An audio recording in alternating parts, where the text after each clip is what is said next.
take into account the severity of the primary offense and the circumstances surrounding the primary offense. When I take into account circumstances and severity, a lot of what I'm taking into account really when I sentence is intent and harm.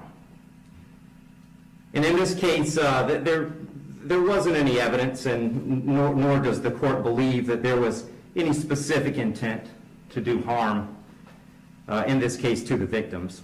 But there was intent to drive at an egregious speed, 102 miles an hour, regardless of the consequences and regardless of who that ended up harming.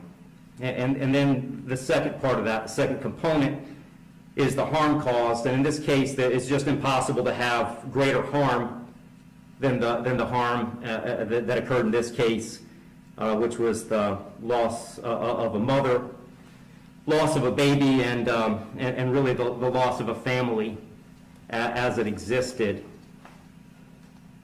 when this occurred. I did consider, I also want to make a record, I did consider sentencing Mr. Heyrin as a youthful offender, but for the same reasons that I'm discussing, I didn't think sentencing him as a youthful offender was appropriate. I agree that youthful offender was something that the court could have done. I did consider it. I carefully considered it.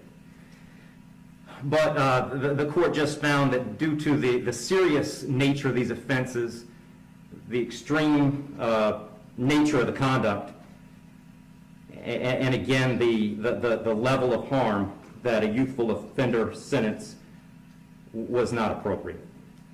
So given that the court is not departing, the guidelines call for a sentence of 18, essentially 18 and a half years at a minimum, and 30 years as a maximum. And the court doesn't find that either the minimum or the maximum is appropriate in this case. I've said it several times, the serious nature of the offense, egregious nature of the conduct, and mostly the harm that's been caused prevent me from putting this as a bottom of the guidelines minimum case. But the departure bases argued by the defendant did provide some reason not to put it at the top of the maximum. And specifically, the court did take into account that the defendant's 18, certainly responsible for his actions, and he's being held accountable for his actions.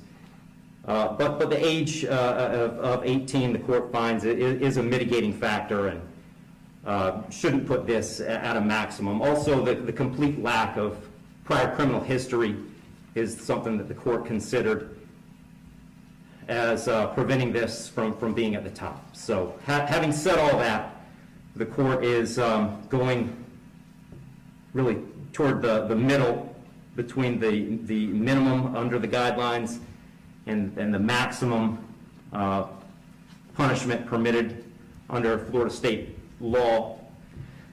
So on count one,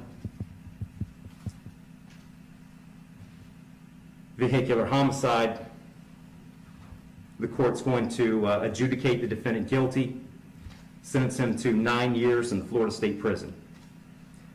On count two, same charge, court will adjudicate the defendant guilty, sentence him to 15 years Florida State Prison, and that'll run consecutive to count one, for a total of 24 years Florida State Prison. Count three is a misdemeanor, unlawful racing on a highway, so the court will adjudicate the defendant guilty, sentence him to time served. Give credit for time served, I believe, 2 days. Court will impose mandatory court costs. Mr. Heyrin, you have given up the right to appeal the determination of your guilt or innocence. You do have 30 days to appeal the sentence of the court.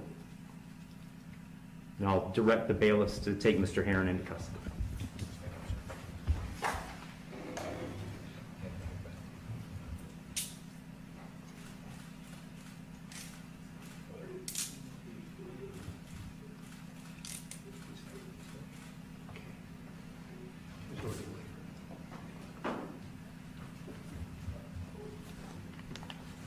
Wish you well, Mr. Heron.